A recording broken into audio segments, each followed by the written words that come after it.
E nós vamos ler na Bíblia Viva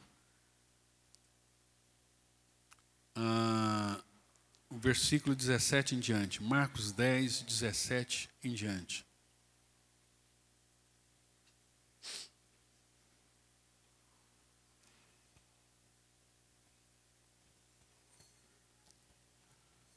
Preste atenção nessa leitura. Veja se você consegue captar nela aquilo que nós vamos falar, né? Por que nós fazemos aqui na igreja, a maior parte das pregações são pregações expositivas. O que é uma pregação expositiva? É você abrir um texto da Bíblia e comentar no texto. Ficar no texto. Para você não viajar para muitos lugares e sair do texto, né? Então, a pregação expositiva, ela obriga o pregador a falar o que está na Bíblia e a comentar o que está na Bíblia e ajudar as pessoas, porque era assim que era ensinada.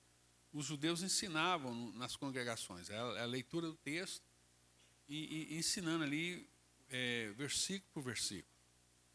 Então, no versículo 10 aqui, está dizendo o seguinte, capítulo 10, no versículo 17, vai narrar o encontro de Jesus com um príncipe, né, um homem, um líder religioso, um homem nobre de Israel, e diz assim: quando ele estava saindo, veio um homem correndo em sua direção. Ajoelhou-se diante dele e perguntou: bom mestre, que devo fazer para receber a vida eterna? E essa pergunta, ela está toda errada. A pergunta está equivocada. E quando você vai para todas as religiões, essa pergunta é a pergunta que é feita. Essa pergunta tem tudo a ver. Mas no cristianismo essa pergunta ela não faz sentido. E nós vamos descobrir por quê. Então, porque esse camarada que chega para Jesus, esse jovem, e a Bíblia fala que ele era um homem rico, ele faz a pergunta que até hoje muitos fazem. Muitas pessoas fazem essa pergunta: o que eu devo fazer para ser salvo? O que eu devo fazer para receber a vida eterna? Essa é uma pergunta, porque na cabeça de todo ser humano, nós temos essa máxima, né? Dizer assim que não existe nada de graça, não existe almoço de graça. Que você tem que fazer para merecer. Que você, tudo que você quer conquistar, você vai ter que trabalhar, você vai ter que plantar, você vai ter que semear.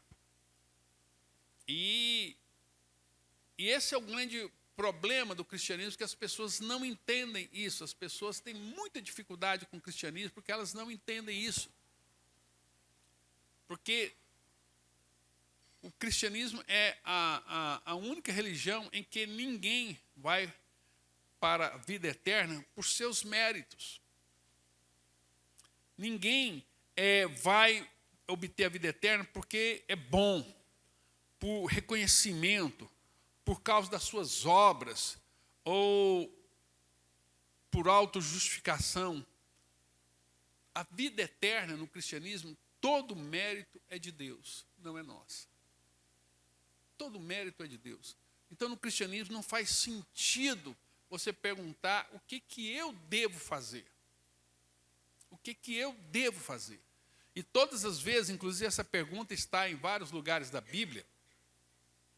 Quando Paulo é preso lá em Filipe, lá em Atos 16, e há um terremoto e liberta Paulo e todos os presos, e ninguém foge. E quando o carcereiro vê para Paulo que ele poderia ter fugido, poderia ter ido embora, e Paulo não foi embora, e ele vê naquele homem um homem de caráter, um homem diferente. E ele vê que aquele homem é um homem de Deus, e ele faz uma pergunta para aquele homem, a mesma pergunta: o que eu devo fazer para ser salvo? O que eu devo fazer para ser salvo? E a resposta de Paulo é: creia no Senhor Jesus Cristo, e será salvo tu e a tua casa. Crer é a resposta. O que é crer? É eu receber aquilo que Deus já fez por mim. Por isso que nós falamos na última palavra nossa, por que só Jesus Cristo salva? Por que Jesus Cristo é o único caminho? Porque esse é o método de Deus para a nossa salvação. É onde nós não tivemos que fazer nada. Deus fez tudo. Deus fez tudo para que nós fizéssemos salvos. João 3,16, um versículo que todos sabem de cor, diz assim: porque Deus amou o mundo de tal maneira que Ele deu o seu Filho unigênito, para que todo aquele que nele crê não pereça, mas tenha a vida eterna. E o Novo Testamento vai repetir textos como esse, que a salvação é pela fé, por aproximadamente 115 vezes. É crer no Senhor Jesus. É receber o que Deus fez.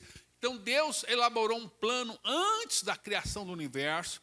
Nós falamos isso na palavra passada. Antes de Deus criar o universo, Deus elaborou um plano já de salvação.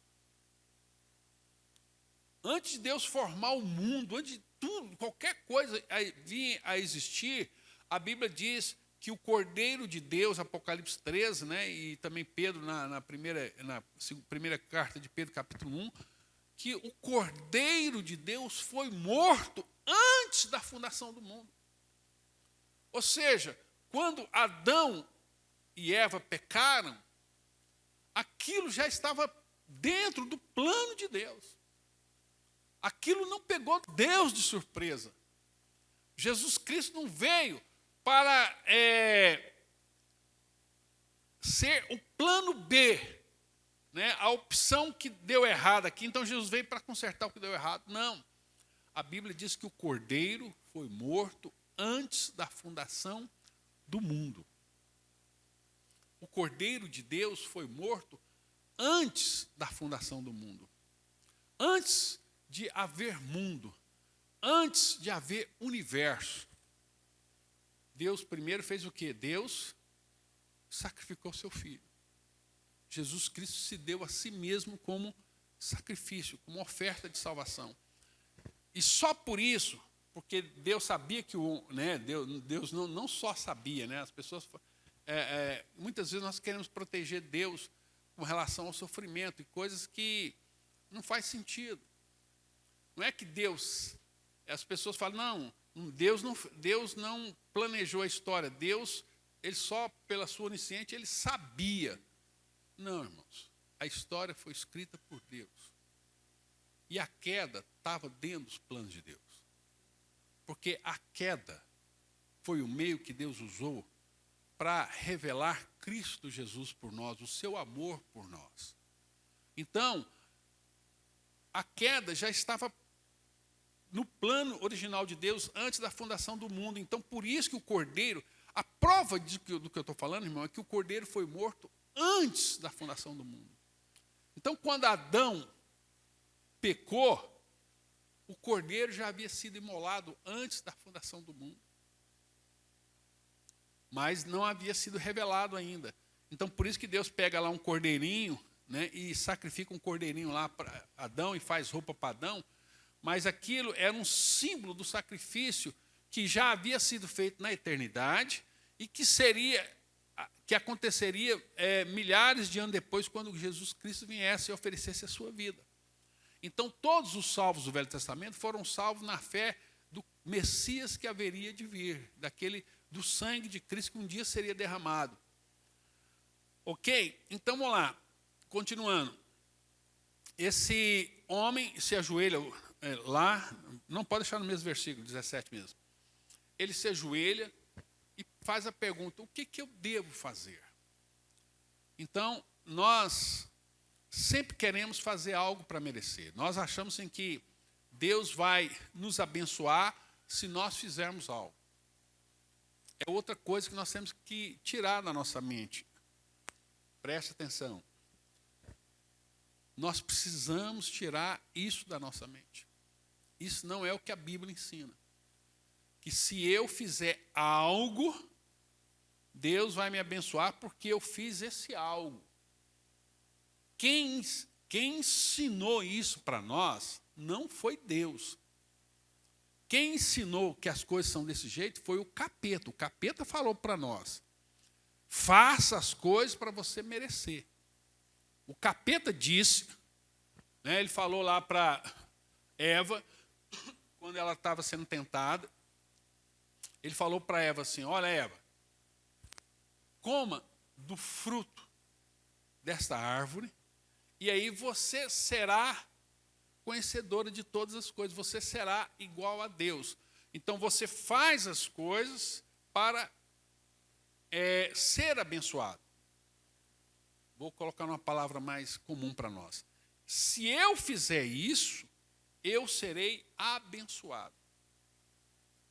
Mas isso foi no capítulo 3 de Gênesis. No capítulo 3, o capeta fala assim para Eva: Eva, faça isso que você será assim. Faça isso e você será abençoada. Mas no capítulo 1, antes disso, o que Deus fez quando Deus criou o homem e a mulher? E Deus os abençoou. E disse: crescei e frutificai, multiplicai. Então, o conceito, presta atenção nisso aqui. O conceito de Deus é: Deus já me abençoou. Eu sou abençoado por Deus, porque eu recebi Jesus como meu único Senhor e Salvador. E agora que eu sou abençoado por Deus, que Deus quebrou todas as maldições e perdoou todos os meus pecados, eu posso fazer coisas que vão abençoar os outros. E não é que eu vou fazer para receber a bênção. Não, é a bênção. Quando você vai olhar na Bíblia, você nunca está na frente da bênção. Você nunca faz as coisas para receber, mas é a consciência de que eu sou abençoado. E então, a bondade e a misericórdia, eu não busco essas coisas me seguem. O salmista diz: certamente que a bondade e a misericórdia me seguirão todos os dias da minha vida. Então, quando essa consciência que eu sou abençoado, a bênção de Deus está sobre mim. Por isso eu posso orar pelos meus filhos, por isso eu posso orar pela minha família, por isso eu posso abençoar todas as pessoas que estão à minha volta, no meu trabalho, porque eu tenho a bênção. Então, eu não vou fazer campanha para receber algo. Eu tenho que ter a consciência que eu já recebi tudo. Efésios capítulo 1, sai daí só um pouquinho, Guilherme, desse texto, vamos jogar lá Efésios capítulo 1 e versículo 3, só para vocês verem.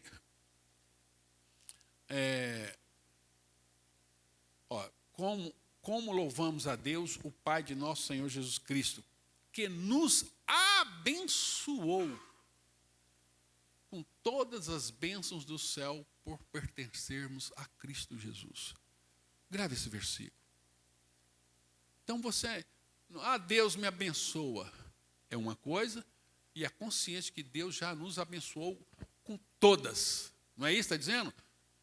Nos abençoou com todas. Com quantas bênçãos Deus nos abençoou? Todas. As bênçãos do céu. E quem é que tem essas bênçãos? Todas as bênçãos que Deus nos deu. Aqueles que pertencem a Cristo Jesus. Então, agora que eu tenho essa consciência de que eu não tenho que fazer para receber, essa mesma consciência fala isso com respeito à salvação. Com a salvação, eu não tenho que fazer para merecer. Eu não tenho que fazer para merecer. Então, existem rituais no mundo inteiro, né? Por exemplo, você vê várias expressões. Você muitas vezes vê pessoas subindo escadarias grandes de igreja. E aí o repórter chega lá e pergunta, por que você está subindo isso aqui de joelho? Você vê a pessoa sofrendo, subindo escada de joelho, para receber a bênção, para receber a graça. Na mentalidade de seres humanos, né, a pessoa acha que eu tenho que pagar para receber. Tem pessoas que fazem longas jornadas. Nas Filipinas, eles têm um hábito de pegar os chicotes e se debaterem com chicotes e marcarem, né, uma procissão com chicotes para merecer receber a bênção. Nas Filipinas também eles têm um hábito de crucificarem as pessoas, assim, as pessoas se autocrucificarem ali, para ficar ali imitando Cristo. Existe na Índia, eles pegam ganchos e pegam a pele das pessoas aqui, ó, e colocam ganchos, vários ganchos aqui na pele, nos braços e na perna, e suspendem as pessoas assim, puxando pelo gancho. Aí sai esticando assim, fica ali. Porque eu quero ser abençoado. Porque eu quero receber a bênção. Eu quero me purificar. Eu quero ser salvo. Então as pessoas inventam muitas formas e maneiras de se autoflagelarem para poderem serem dignas de receberem a bênção ou a salvação. Então, voltando para o nosso texto que nós estamos meditando ali em Marcos 10, 17, lá diz, quando ele estava saindo, veio um homem correndo em sua direção e ajoelhou-se diante dele e perguntou, bom mestre, que devo fazer para receber a vida eterna? O que eu devo fazer? Então, irmãos, no cristianismo você não faz nada, você crê. Você crê. Creia no Senhor Jesus Cristo, será salvo tu e a tua casa. Nós somos justificados pela fé. Né? Efésios capítulo 2, versículo 8. Porque pela graça sois salvos por meio da fé.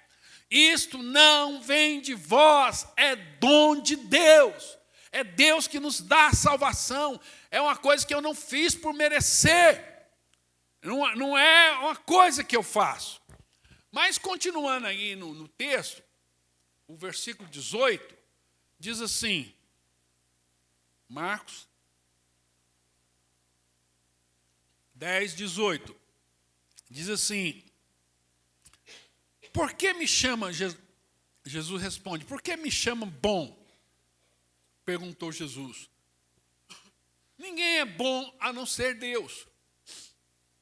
Que ele chegou para Jesus e disse, meu bom mestre. Então aqui Jesus Cristo não havia morrido ainda, né?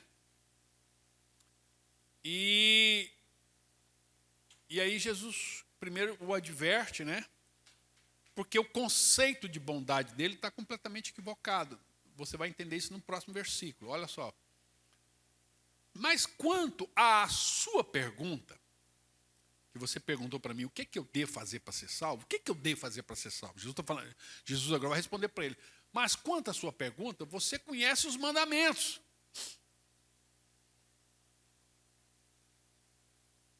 Não mate, não cometa adultério, não roube, não minta, não engane, respeite seu pai e sua mãe, honre seu pai e sua mãe. Porque Jesus está citando a lei. O que é a lei para nós? A lei são os mandamentos. E nós vamos ver que os mandamentos foi nos dado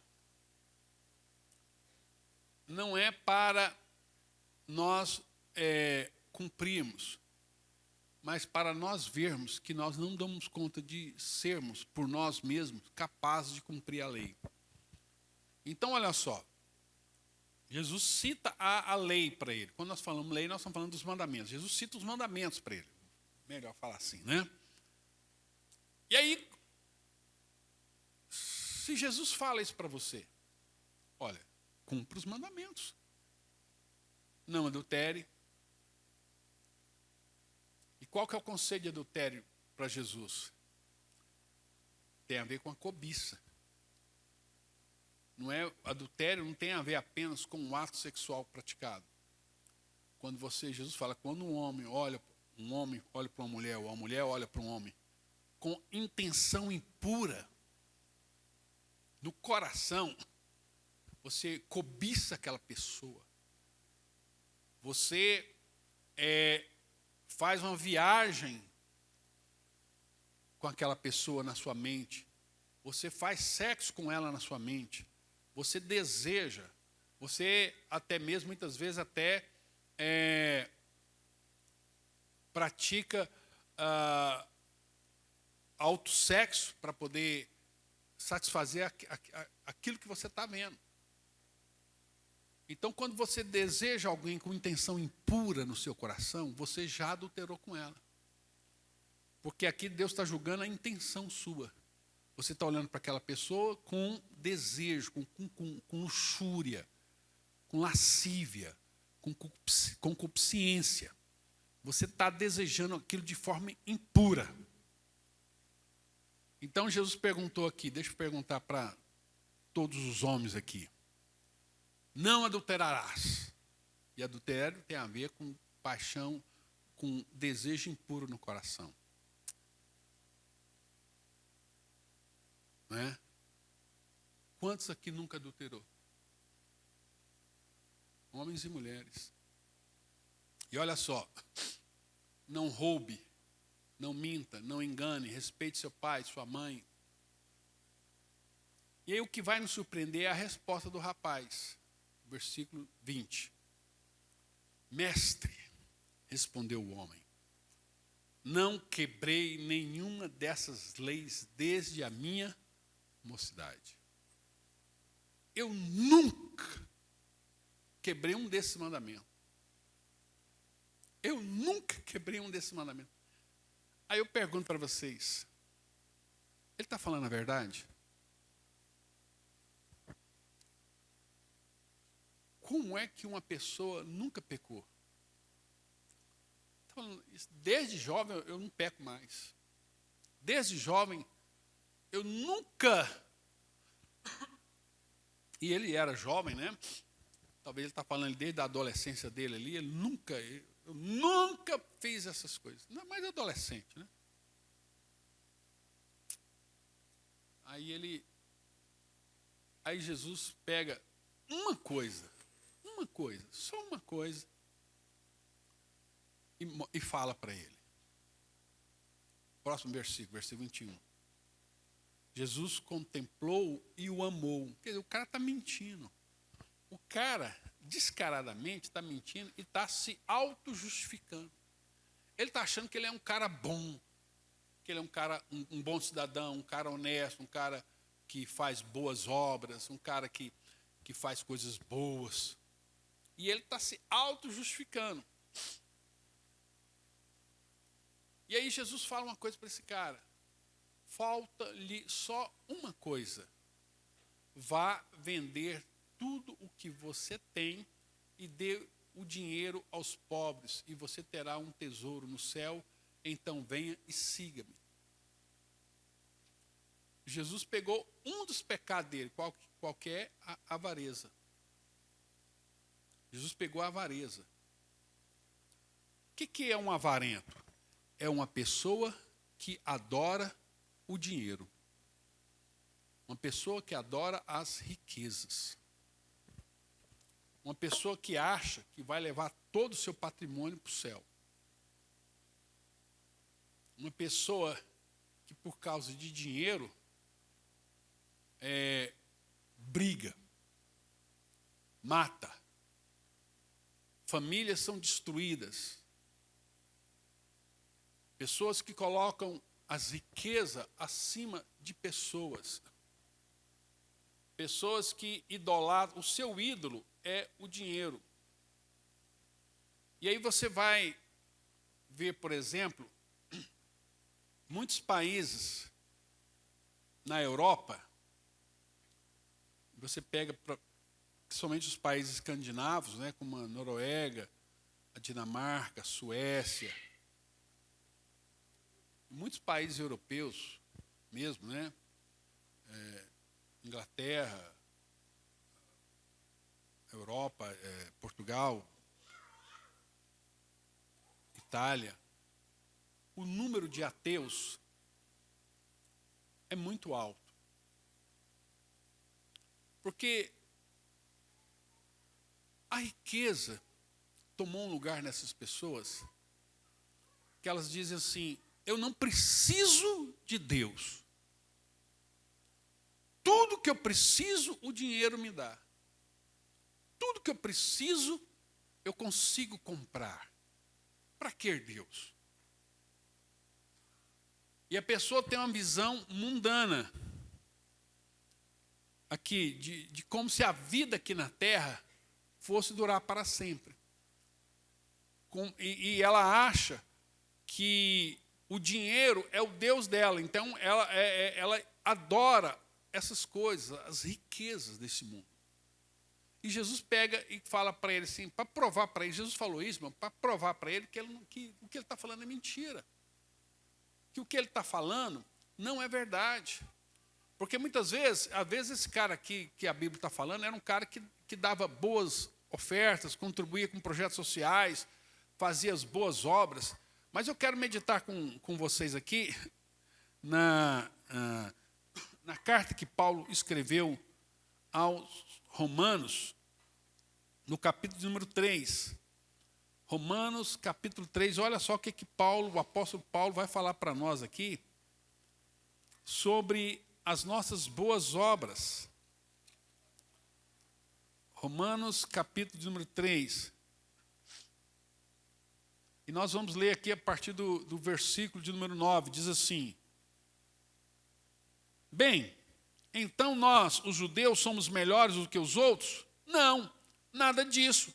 Pois já mostramos que todos os homens são igualmente pecadores, quer sejam judeus, quer sejam gentios. Como afirmam as Escrituras, ninguém é justo. Ninguém é justo, ninguém é bom. Ninguém é bom.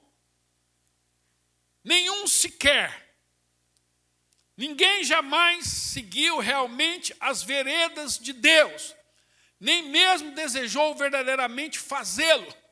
Não há ninguém que cumpre os mandamentos. É o que Paulo está dizendo. Aquele cara disse, eu cumpro os mandamentos. Paulo está dizendo, não, ninguém nunca cumpriu os mandamentos. Porque os mandamentos da Bíblia não foram dados para nós cumprirmos. Foi para revelar a nossa total incapacidade de cumprir. Quando eu olho para aqueles mandamentos, eu falo, Deus, não dou conta de cumprir isso. É para isso que Deus falou que, Tiago fala isso, que os mandamentos é como um espelho. Ele vai revelar para você quem você é, o que Deus quer de você e a condição que você está. Então, a nossa condição de Deus, eu não dou conta. É impossível cumprir todos esses mandamentos. E é isso que Paulo está nos ensinando. Então, vamos lá. Ninguém jamais, versículo 11, ninguém jamais realmente seguiu realmente as veredas de Deus, nem mesmo desejou verdadeiramente fazê-lo. Nem desejo. A pessoa que não tem Cristo, nem desejo de fazer, faz. Você olha aí quantas pessoas que estão destruindo sua vida por causa de drogas, por causa de bebida, por causa de vício, de pornografia, por causa de bets. Quantas pessoas estão suicidando, estão devendo, porque na expectativa, e Paulo fala isso, né? A pessoa, todos aqueles que querem ser rico, ele está falando, essas pessoas que fazem tudo para ser rico, fora do trabalho, é o que acontece com as bets, perecerão. Então as pessoas acham que se eu apostar em cassino, em jogos de azar, nessas coisas, eu vou ser rico. Paulo fala, todos esses que têm essa ambição perecerão nas mãos do diabo. É o que está acontecendo. Tantas famílias desgraçadas, destruídas por causa de jogos de azar, de pornografia, de imoralidade sexual, de adultério, tudo sendo destruído. E você fala para essas pessoas, não, isso aqui eu tenho domínio, a hora que eu quiser eu paro. Mentira, você não para, você está preso. Você é escravo dessas coisas, você não consegue sair disso. Nem querer sair você quer. Tem uma menina que alguns irmãos aqui da igreja estão ajudando, que o marido dela deixou, e aí ela ficou em paranoia, e ela entrou nas bebidas. E aí alguns irmãos aqui da igreja, da Sal da Terra, tanto daqui da igreja, Sal da Terra está se mobilizando para ajudá-la. E aí ela foi fazer limpeza numa casa. Na verdade não é limpeza, perdão, ela é uma grande cozinheira, mestre, gastronômica, né? E ela chega na sua casa, você prepara o cardápio da semana, do mês, ela deixa tudo preparadinho, congelado, para você, para quantas pessoas quiser, ela chega e faz um trabalho fantástico. Fantástico, uma pessoa altamente qualificada. E ela foi agora, esses dias atrás, numa casa dessa, fazer uns pratos desses, né?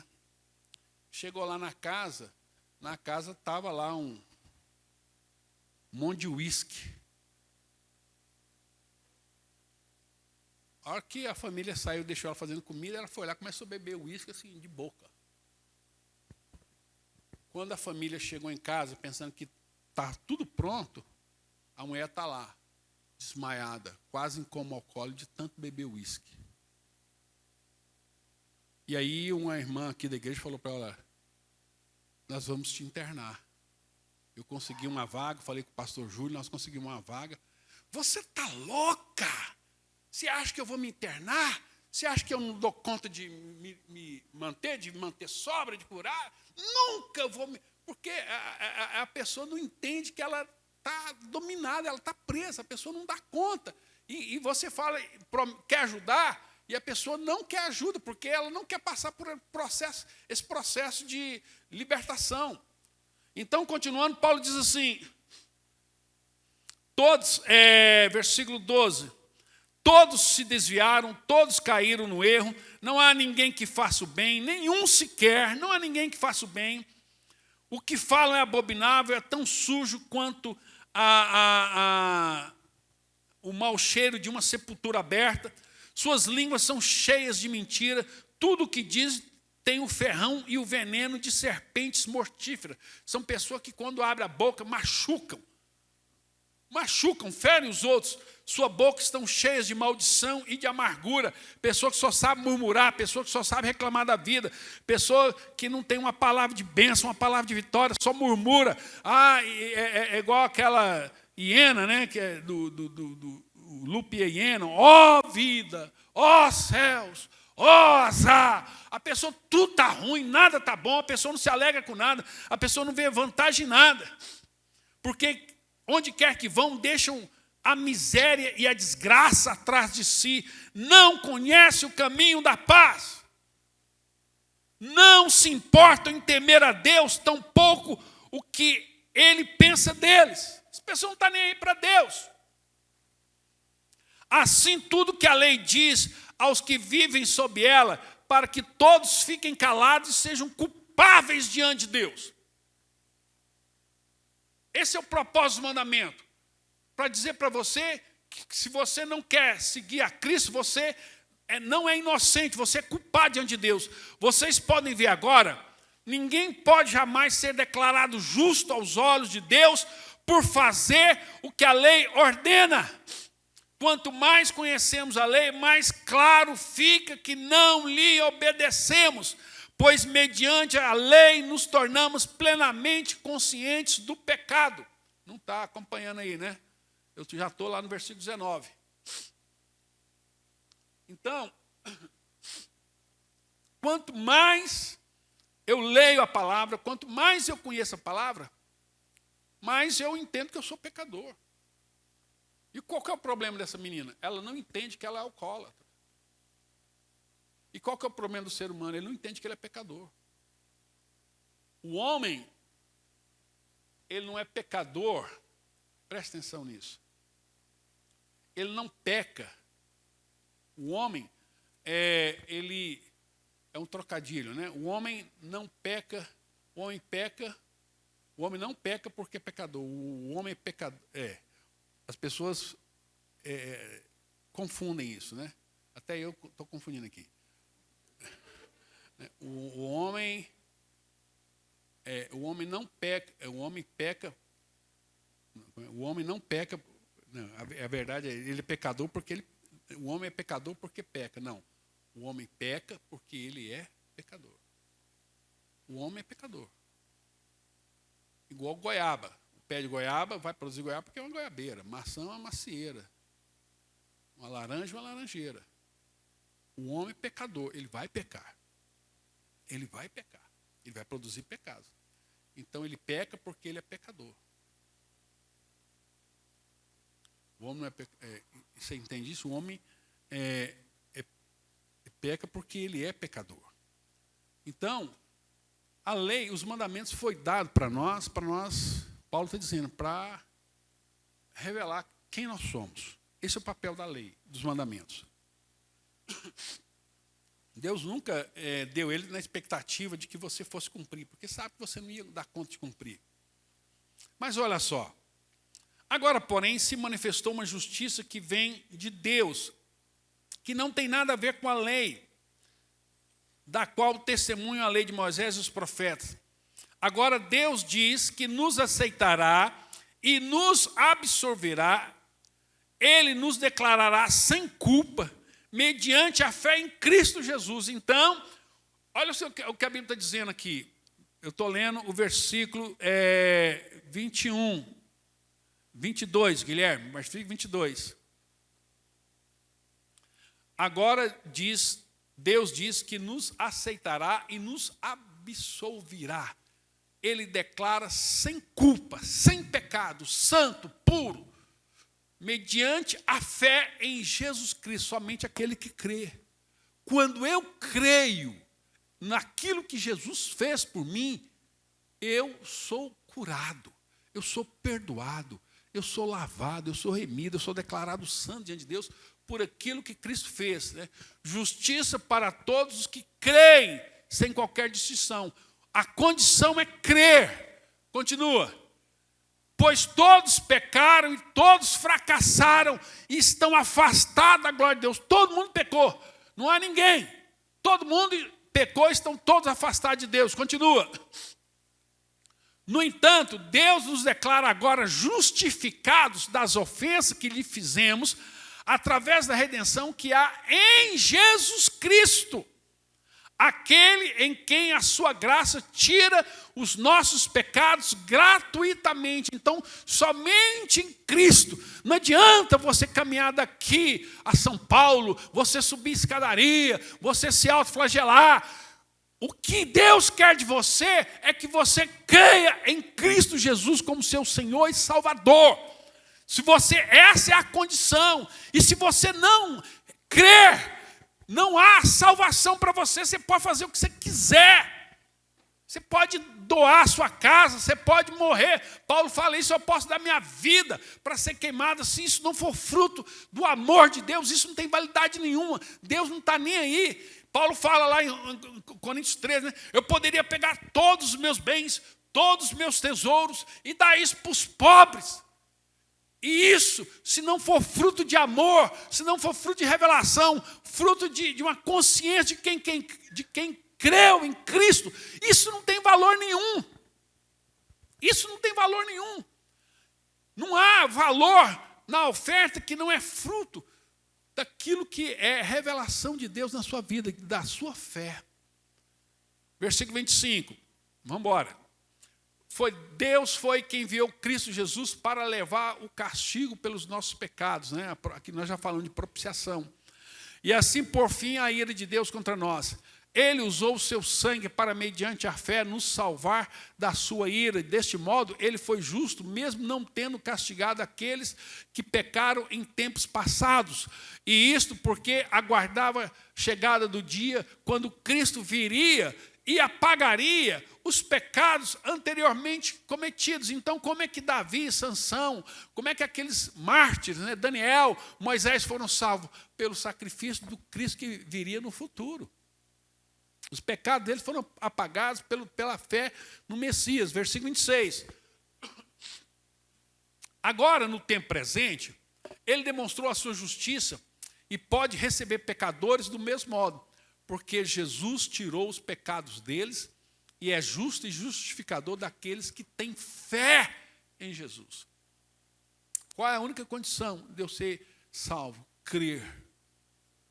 Entender que foi o que Deus fez por mim, não é o que eu faço para Deus, é o que Deus fez por mim. Isso precisa entrar na nossa mente, porque isso é libertador. Porque isso, no final ele vai falar, deixa lá. Versículo 27.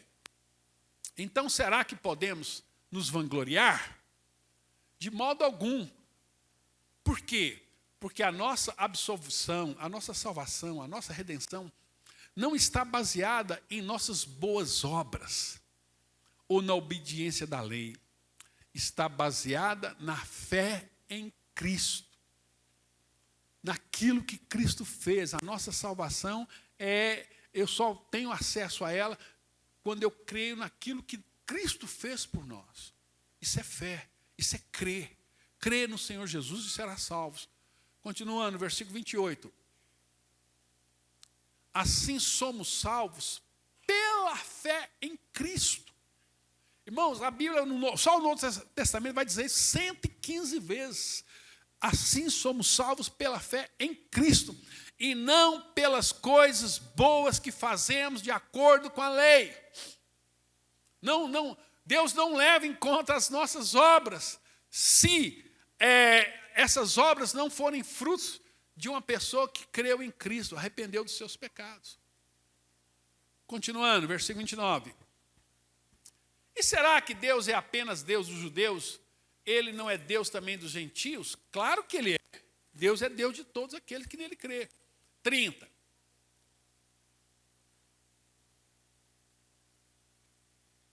Versículo 30.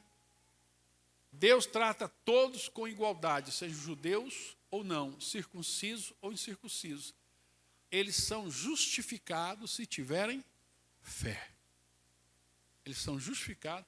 Qual é a única coisa, presta atenção,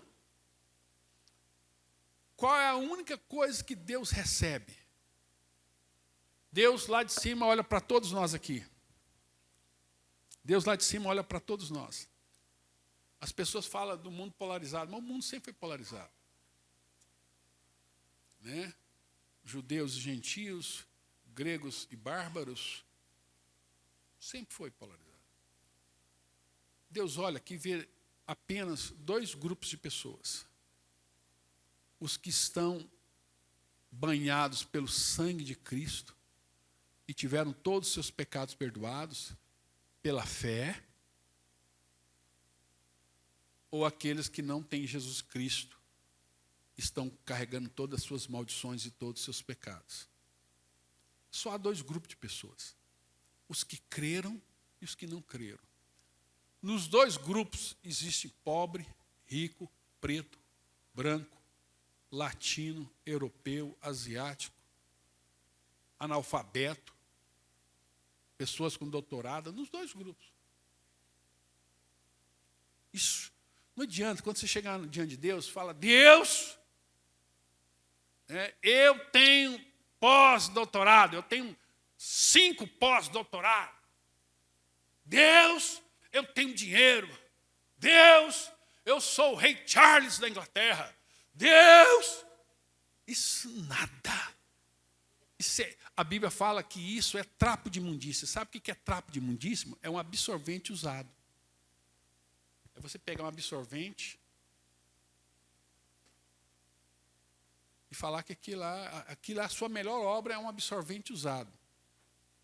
Isso é um trapo de imundícia. A Bíblia está falando, né? Não sou eu. A Bíblia fala isso. A sua melhor obra é um absorvente usado. A única coisa que Deus olha para nós e vê é se eu e você estão debaixo do sangue de Cristo. Se nós temos fé. Se nós recebemos o sacrifício que Cristo fez por nós. É isso. É a única coisa que Deus quer saber. Se você tem o sangue de Jesus Cristo na sua vida. Se todos os seus pecados foram perdoados. Então, é a única condição. Deus trata a todos com igualdade, sejam judeus ou não, circuncisos e incircuncisos. Eles são justificados se tiverem fé. A fé Por isso que sem fé é impossível agradar a Deus. Sem fé é impossível. Não é que é difícil, não, irmão. É impossível agradar a Deus sem fé. Aí ele continua. Mais um versículo, né? Bem, então, se fomos salvos pela fé, isso significa que não precisamos mais obedecer às leis divinas, né? Que talvez eu sei que alguns aqui pensaram assim, olha, se o mandamento foi dado só para revelar o pecado, então, e nós nunca vamos dar conta de cumprir eles, então, nós não precisamos obedecer mandamento nenhum, vamos todo mundo para bagunça. Olha o que Paulo está dizendo. Com medo de alguém deturpar a palavra dele. Bem, então, se somos salvos pela fé, isso significa que não precisamos mais obedecer às leis divinas? Ao contrário. De fato, é assim que confirmamos a lei. O que ele está dizendo aqui? Quando eu criei em Cristo Jesus. E eu vou explicar isso aqui para os irmãos. Uma vez já contei essa história aqui.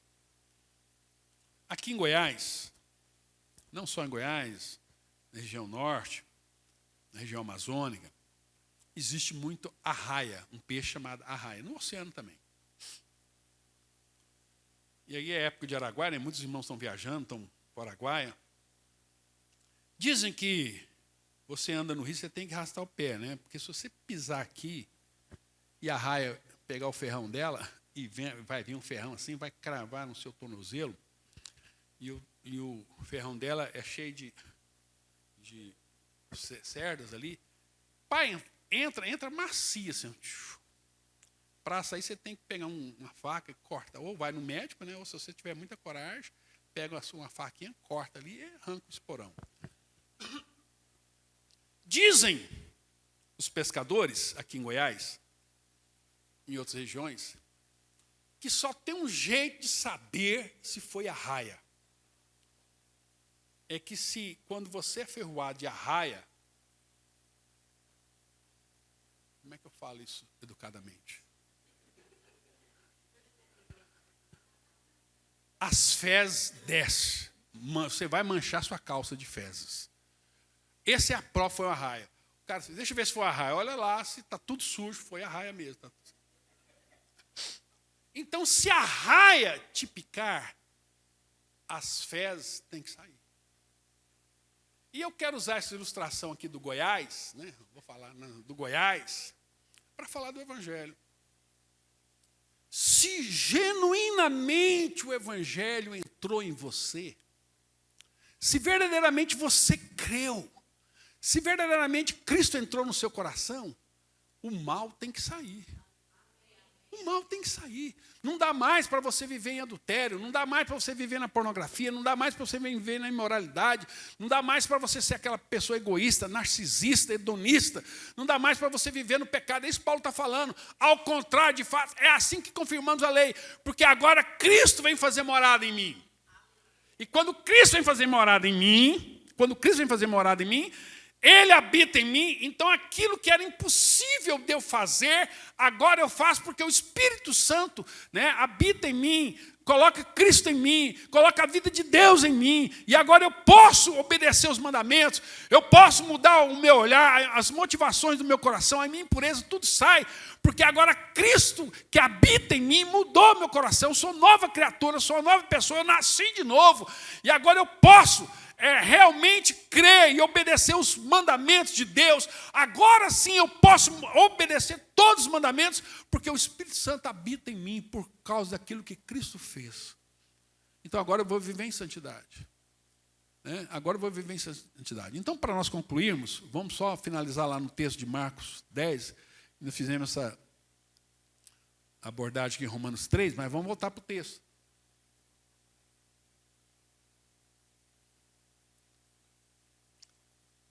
Onde o jovem rico falou para Jesus que ele obedecia todos os mandamentos. Impossível que ele está falando. Talvez ele está sendo até sincero. Eu já vi muita gente sincera. Não, pastor. Uma vez eu vi a nossa geração, a geração mais antiga, né? Uma vez,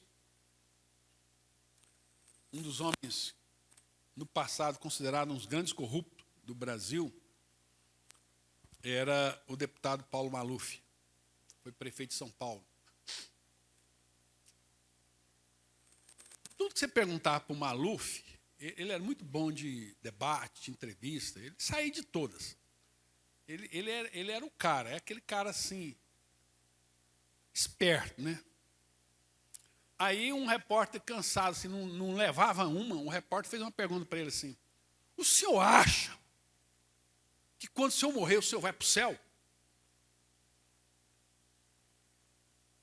Aí o Paulo Maluf falou assim, acho que foi no Roda Viva que ele fizeram essa pergunta para ele: eu acho que Deus vai olhar para mim e vai falar assim: esse menino aí não foi um bom menino. E assim, ele poderia ir para o inferno, mas também assim, mas também ele fez muita coisa boa. Então, mas eu não posso mandar ele para o inferno. Mas também eu não posso deixar ele entrar no céu. Ele está assim. Então, isso o Maluf, numa entrevista, se eu não me engano, foi no Roda Viva que ele falou isso. Aí ele falou assim: então Deus vai falar assim, Deus, não, vamos dar só um castiguinho nele aqui, vamos passar ele para o céu, está tudo certo, porque ele foi um cara bom, apesar das coisas ruins que tem nele. As pessoas sempre levam a salvação por aquilo que você fez. E quem é mau, ele sempre vai achar assim: não, mas eu sou bom, eu faço isso, eu faço. As pessoas sempre vai falar aquilo que ela faz e nunca aquilo que Cristo fez. Então, para nós concluirmos aqui no texto, Jesus falou para aquele cara: vai, vende tudo que tem, dê aos pobres e siga-me. Jesus falou isso apenas para revelar o coração dele. Jesus nunca pediu isso para as pessoas. Versículo 22. Mas o homem contrariado, ele ficou indignado. Ficou contrariado. Foi embora triste. Ele nem respondeu Jesus. Ele virou a cara. Ficou triste. Porque era muito rico. Porque era muito rico. E Jesus só estava provando o coração dele. Para revelar para ele que ele não cumpriu nenhum daqueles mandamentos. Era só Jesus deu uma prova para ele e ele já abortou lá na primeira questão. Jesus, olhando ao redor, disse aos seus discípulos: é quase impossível um rico entrar no reino de Deus. Então ficaram admirados com essas palavras. Os discípulos, né? Eles ficaram admirados com essas palavras. Por isso Jesus disse outra vez, aí Jesus melhora a compreensão deles naquilo que Jesus acabou de falar. Jesus fala assim: meus queridos filhos, como é difícil para aqueles que confiam em riqueza entrar no reino de Deus. Então agora ficou mais claro aqui, né? Como é difícil uma pessoa que acha que o dinheiro resolve tudo, a riqueza resolve tudo, o poder resolve tudo. Como que é difícil para essa pessoa entrar no reino de Deus. Por quê? Porque o Deus dele é Mamon. Ele já tem um Deus. E ele não quer servir a Deus. Porque o Deus dele é a riqueza. A palavra Mamon quer dizer riqueza. Lembra, Jesus fala assim: ó, ninguém pode servir a dois senhores, a Deus e a Mamon, a Deus e a riqueza. Engraçado, porque na Bíblia Jesus não chama o diabo de Deus. Em momento algum a Bíblia vai chamar o diabo de Deus. Só há um tipo de coisa na Bíblia que é comparada a Deus, que tem um poder, é comparado assim, de mexer com as emoções da pessoa, a riqueza. Então o que Jesus está falando aqui não é que o rico não entra no céu. Pelo contrário, muitos ricos vão entrar no reino de Deus. O que ele está dizendo aqui são as pessoas, como é difícil para aqueles que confiam que o Deus dele é a riqueza. Que ele acha que ele vai chegar lá no céu e vai com ouro pagar a entrada de lá. Por isso que a Bíblia fala assim, que lá na Nova Jerusalém, as ruas são de ouro. Para provar aqui para aquelas pessoas que aquilo que é o de mais valioso na terra, no céu é asfalto. O céu é asfalto. Então Jesus diz, é difícil para essas pessoas, é quase impossível. Só Deus pode transformar o coração de uma pessoa dessa, de um avarento. A Bíblia chama de avarento, né? Graças a Deus que na história da igreja sempre houve homens muito ricos, muito prósperos, que sempre ajudaram o reino de Deus, sempre abençoaram. A Bíblia fala mesmo do caso de Barnabé. O Barnabé, o cara que discipulou o apóstolo Paulo, a Bíblia fala que era um homem extremamente rico. Então a Bíblia fala de muitos homens de Deus que foram pessoas ricas. Mas então o problema não é ser rico. O problema é o seu ídolo. É a avareza, é mamon. É mamon. Tirando isso, Deus quer que todos nós sejamos prósperos. Deus quer a nossa bênção. João, quando escreve lá a terceira epístola, ele fala assim, eu desejo que te vá bem e que a sua alma seja próspera, assim como você esteja em prosperidade, assim como a sua alma é próspera, assim como você é próspero em Deus. Então Deus deseja, o que Deus odeia é qualquer pessoa que ocupe o seu coração no lugar de Deus. Amém? Vamos colocar-nos em pé nesse momento.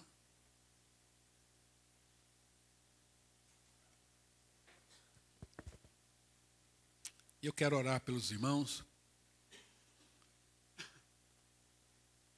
Eu estou reforçando. Os irmãos notem que todas as minhas pregações têm sido assim, para falar de coisas elementares do reino de Deus. É fé, salvação, propiciação, perdão. Porque há um tempo atrás eu coloquei isso no meu coração. Nós temos que falar as verdades fundamentais da palavra. Porque tem muitos crentes que têm muitos anos de igreja e não conhecem a palavra. Não conseguem amadurecer. Porque muitas vezes os pastores ficam mais filosofando, entregando uma mensagem psicológica. Perguntaram um irmão, um pastor conversando com a Iá, ele foi pedindo para a Iá tirar os filtros, foi conversando ali. Aí ele perguntou para a Iá assim, por que todas as vezes, e eu tenho um parente que ele faz tratamento psicológico com vários psicólogos, mas toda vez que um psicólogo confronta ele abandona o psicólogo, vai para outro. E agora ele achou ele está fazendo psicologia, terapia pela inteligência artificial. E ele está amando. Você fala lá seu perfil, tudinho, papapá, e IA vai falando para você. E aí, um pastor recentemente publicou um estudo que ele foi falando as perguntas que ele foi fazendo para a IA. E ele perguntou para a inteligência artificial assim, por que todas as vezes que eu faço uma pergunta difícil para você, você me responde de forma amigável, carinhosa, respeitável? A IA respondeu para ele, porque eu fui criada para não te desapontar, para não te ferir. Então eu nunca vou discordar de você. Eu só vou. E muitas vezes você quer um pastor desse jeito, pastor IA. Pastor IA. Que nunca, né? Porque fizeram o pastor lá de Chicago, Bill Hybels, da igreja Willow Creek, fez uma pesquisa. Por que você... Qual a igreja que você gostaria de ter? Eu queria uma igreja que não falasse em dinheiro. O outro falou, eu queria uma igreja que não falasse de pecado. Eu queria uma igreja que só falasse coisas boas, que me levantasse para cima. Que foi colocando assim, só coisa. E ele pegou e criou, né, a igreja Willow Creek lá em Chicago. E se tornou uma das maiores igrejas dos Estados Unidos. Onde você faz tudo isso, né? Eu queria uma igreja que não tivesse arquitetura medieval, fosse uma coisa contemporânea, que tivesse cafés, lanchonetes, tivesse brinquedo para os meus filhos. E se criou esse modelo de igreja. E aí, tem um nome para isso, chama igrejas sensíveis ao não crente. Você vai montar uma igreja para que o não crente entre nela e fica de boa, feliz. Se eu um dia pegar esse caminho, vocês me internam na clínica de doido, tá bom? Porque nós estamos aqui para pregar a palavra de Deus, o Evangelho. E aqui, esse cara, a Bíblia diz que esse cara que ficou contrariado e saiu e foi embora. Jesus não foi atrás. Não, peraí. Se você... Nós não temos que mudar para as pessoas, para sermos aceitos. Nós temos que pregar o Evangelho verdadeiro, o Evangelho genuíno. E o meu papel como pastor, deixa eu falar, o meu papel como pastor, qual que é o meu papel? Qual que é a minha função? É ajudá-los, cada um de vocês, a crescerem em maturidade, para se tornarem imagem de Cristo. E nisso, muitas vezes você não vai gostar, muitas vezes você vai ficar, mas irmão, eu preciso, porque eu vou prestar conta de como eu pastoreei vocês. Eu vou prestar conta de como eu discipulei vocês, como eu ensinei para vocês o caminho da maturidade. E não para ficar aqui fazendo mensagens psicológicas, né? Modeliar.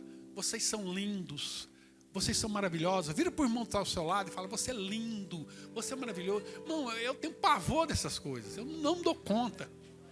Né? Não dou conta disso. Né? Vira para o seu irmão e fala, eu te amo, meu irmão. Irmão,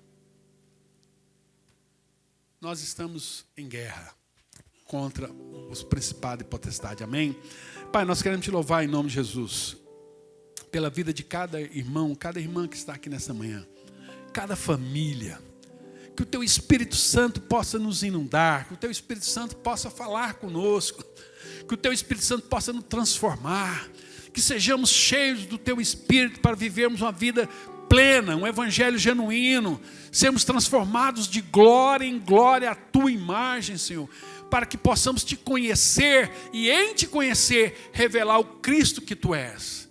Que a tua bênção seja sobre todos nós, que a tua bênção seja sobre a nossa casa, a nossa família, sobre os nossos filhos, sobre os filhos dos nossos filhos, em nome do Senhor Jesus, que o Senhor venha abençoar ricamente cada família aqui agora, que eles possam, em nome do Senhor Jesus, tomar posse de tudo aquilo que o Senhor já derramou para cada um de nós, em Cristo Jesus, nas regiões celestiais, em nome do Senhor Jesus, que a tua bênção seja com os teus filhos, hoje e para todos sempre, e que a graça do nosso Senhor Jesus Cristo, e que o amor de Deus, e que a comunhão e a consolação do Espírito Santo de Deus, seja sobre a sua vida, sobre a sua casa e sua família, hoje e para todos sempre, amém.